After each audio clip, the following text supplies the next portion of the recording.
Hey everybody, Blue from Blue Outside here, and obviously I wanted to make this video.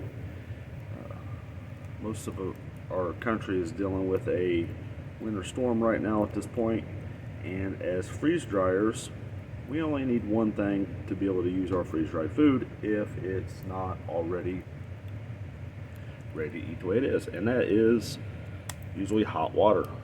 So I'm in my basement. I have this wood burning stove down here.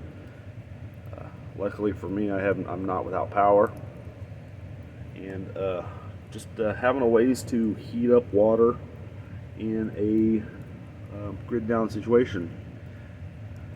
I keep several on hand all the time. So one, I have this wood burning stove that I can just set, I can set a coffee pot inside there, percolator coffee pot. I got several different ways to heat up water. I got a tea kettle, I got 2 or 3 coffee pots. Something else you could do is have a little rocket stove. See, it's just a little rocket stove that I made out of, it's been set in the basement. There's really stuff hanging off of it. Just a cheap rocket stove I made for free out of soup cans and number 10 can. Something else you want to have, maybe one of these old Coleman stoves. Get one of those. I've got 2 of them. I've got one that runs on these, the little 1 pound propane, and I've also got them that run on the white gas.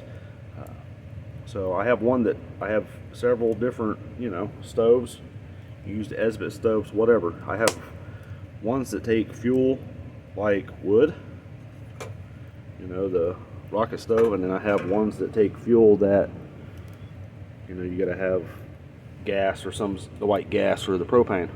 So just have several different ways of being able to heat water if the power goes out, so you can have a nice hot meal. So it's a good morale booster. All right, everybody, I just wanted to make sure you guys have this tip. Stay warm and try to stay safe. Don't go outside unless you have to, and we'll get through this. So good luck, everybody.